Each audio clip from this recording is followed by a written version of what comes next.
દેડિયાપાડાના ધારાસભ્ય ચૈતર વસાવા રાજપીપળા જેલમાંથી છૂટ્યા હતા. પત્ની શકુંતલાબેનના જામીન મંજૂર થયા ન હોય આજે એકલા ચૈતરભાઈ રાજપીપળા જેલમાંથી બહાર આવ્યા હતા. તેમના બીજા પત્ની વર્ષા વસાવા સહિત તેમના સમર્થકોએ ફૂલહારથી સ્વાગત કર્યું હતું. ધારાસભ્ય ચૈતર વસાવા બહાર આવતા બેરિકેડ તોડી સમર્થકો સન્માન કરવા દોડ્યા હતા. એક રોડ શો જેમ જેલ બહાર માહોલ બન્યો હતો. આદિવાસી શહેર આયાના નારા લાગ્યા હતા. મોટી સંખ્યામાં ભીડ બેકાબુ બની હતી. પોલીસ પણ મજબૂર બની હતી. રાજપીપળા જેલમાંથી બહાર આવતા મોટી સંખ્યામાં ઉપસ્થિત રહેલા તેમના સમર્થકોએ રાજપીપળા અને ડેડિયાપાડા મૂવી ખાતે પહોંચી તેમના પરિવારને મળ્યા હતા, જ્યાં તેમનું ભવ્ય સ્વાગત કર્યું હતું. ડેડિયાપાડા આપના ધારાસભ્ય ચૈતર વસાવાનો શરતી જામીન પર છુટકારો થયો હતો. ચૈતર વસાવા 40 દિવસથી જેલમાં હતા. વનકર્મી પર હુમલાના કેસમાં ડેડિયાપાડાના ધારાસભ્ય ચૈતર વસાવા ફરિયાદ દાખલ થયા બાદ ભૂગર્ભમાં ઉતરી ગયા હતા. દરમિયાન તેઓએ સેશન્સ અને હાઈકોર્ટમાં મૂકેલી આગોતરા જામીન અરજી નામંજૂર થયા બાદ દેડિયાપાડામાં શક્તિ પ્રદર્શન કરી પોલીસ સમક્ષ સરેન્ડર કર્યું હતું. તેઓના 3 દિવસના રિમાન્ડ પૂર્ણ થયા બાદ 18 ડિસેમ્બરે તેઓને રાજપીપળા સબજેલમાં મોકલી અપાયા હતા. દરમિયાન નેત્રમાં કેજરીવાલ અને ભગવંત માને તેઓના સમર્થનમાં સભા યોજી ભરૂચ લોકસભા બેઠક આપના ઉમેદવાર તરીકે જાહેર કર્યા હતા. બીજી તરફ 10 જાન્યુઆરીએ નર્મદા સેશન્સ કોર્ટમાં ચૈતર વસાવાની જામીન અરજી મૂકવામાં આવી હતી. ચૈતર વસાવા તરફે 3 વકીલોએ હાજર રહી તેઓના રેગ્યુલર જામીન માટે વિવિધ આધારો રજૂ કરવા સાથે દલીલો કરી હતી. જ્યારે સરકાર પક્ષે સરકારી વકીલ જે ગોહિલે હાજર રહી કેસની ગંભીરતાને લઈ દલીલો રજૂ કરી હતી. નર્મદા જિલ્લાના પ્રિન્સિપલ સેશન્સ જજ નેહલકુમાર જોશીએ બંને પક્ષોની દલીલો સાંભળી ચૈતર વસાવાને 12 શરતોએ જામીન મુક્ત કર્યા હતા. જેમાં દેડિયાપાડાના ધારાસભ્ય ચૈતર વસાવા ટ્રાયલ પૂર્ણ થતા સુધી નર્મદા જિલ્લામાં પ્રવેશી શકશે નહીં. તેઓ ભરૂચ અને નર્મદા જિલ્લા સિવાય બીજા ઠેકાણે રહી શકશે, જેના સરનામા અને કોન્ટેક્ટ નંબર આપવાના રહેશે. ઉપરાંત ₹1 લાખના 2 જામીન અને તેટલી જ રકમના જાત મુચરકા પર જામીન મુક્ત કરવામાં આવ્યા છે. તપાસ પૂર્ણ થઈ ચાર્જશીટ ન થાય ત્યાં સુધી ચૈતર વસાવાએ દર મહિનાની 1લી તારીખે દેડિયાપાડા પોલીસ સ્ટેશનમાં વોટ્સએપ કે અન્ય કોઈ માધ્યમથી હાજરી પુરાવવાની રહેશે. પાસપોર્ટ કોડમાં જમા કરાવવો અને ગુજરાતની હદ છોડવી નહીં સહિતની 12 શરતોએ જામીન આપવામાં આવ્યા છે. જેનો ભંગ થશે તો જામીન રદ કરવાનો હુકમ કોર્ટે કર્યો છે. તેમની સામે વનકર્મીને માર માર્યાની ધમકી આપી અને 1 રાઉન્ડ હવામાં ફાયરિંગ કર્યાનો ગુનો નોંધાયો હતો. તેમને મળવા રાજપીપળા જેલમાં દિલ્હીના મુખ્યમંત્રી અરવિંદ કેજરીવાલ અને પંજાબના મુખ્યમંત્રી ભગવંત માને મુલાકાત લીધી હતી.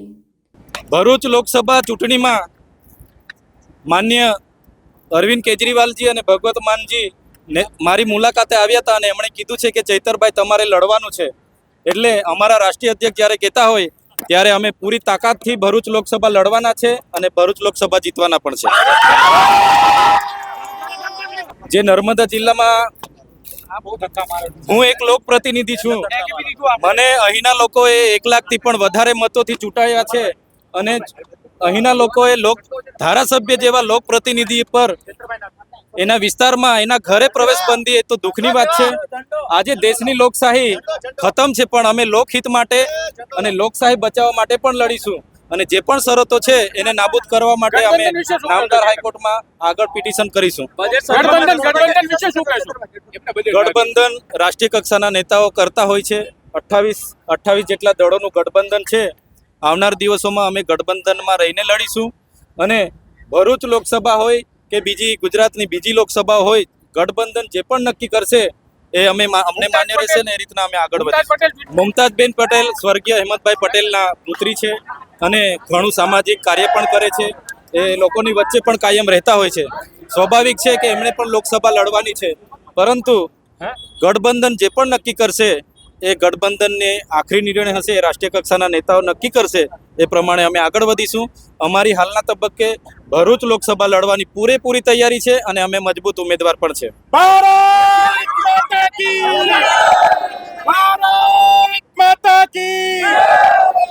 અપક્ષના ધારાસભ્ય કે કોંગ્રેસના ધારાસભ્ય ભાજપની દબાણવશ આવીને રાજીનામા આપ્યા હશે. ભાજપે અમારા પણ સામ દામ દંડ ભેદ નીતિ અપનાવી જ છે. આ પણ એક રાજકીય ષડયંત્રનો ભાગ જ છે. પણ ચૈતરભાઈ વસાવા આદિવાસી સમાજમાંથી આવે છે, જે સમાજે અંગ્રેજોને પણ અહીંયા હંપાવ્યા હતા. બિરસા મુંડાના અમે વંશજો છે. અમે ક્યારેય ભાજપ સામે નમવાના નથી, પણ પૂરી તાકાતથી અમે ભાજપ સામે લડીશું.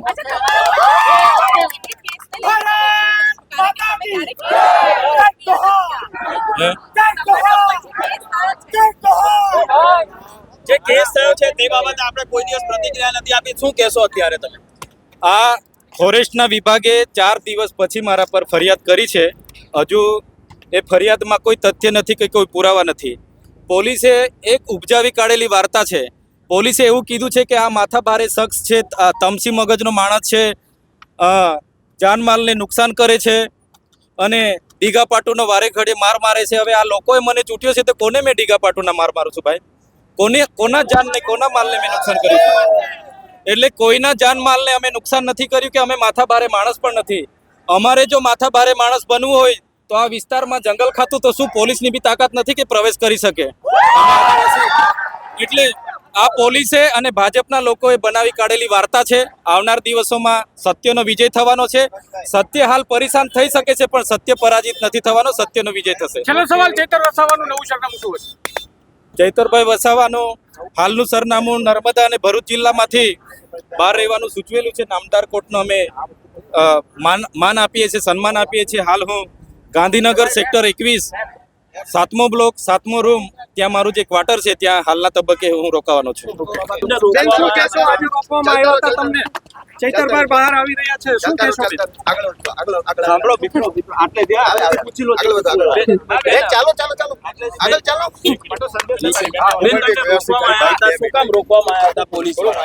હવે અમે બીડું લઈને લોકો સાથે આવતા હતા. હવે લોકો પણ આમ ઉત્સાહમાં છે કે સાહેબ આજે બહાર આવે છે એટલે અમે બધા મળીશું. સાહેબને બહુ ટાઈમથી જોયા નથી એટલે લોકો પણ સાથે હતા, પરંતુ પોલીસના કાફલા દ્વારા અમને 2 જગ્યાએ રોકવામાં આવ્યા હતા. અમે તો બીડું લઈને જ આવતા હતા, પછી શું કામ રોકવાની જરૂર પડી? હવે આ પબ્લિક લઈને જાય છે એવી રીતે અમને રોકવામાં આવેલા હતા, પરંતુ લોકોની લોકપ્રતિનિધિ છે એટલે લોકો તો મળવાના જ છે એટલે અમને એ પ્રમાણે રોકવામાં આવ્યા. એક જગ્યા કોલીવાડા પણ ગામ પાસે અડધા કલાકથી વધારે થયું હતું. ભમરી પાસે કલાકથી ઉપર અમને રોકવામાં આવ્યા. કેવી રીતે છોડવામાં? હવે પબ્લિકે ડિમાન્ડ કરી કે ના અમારે તો જવું જ છે. એવી રીતે પછી નારા લગાવ્યા, પછી અમને ત્યાંથી આવવા દેવામાં આવ્યા. માત્ર આપને ના, પબ્લિકે આવવા જ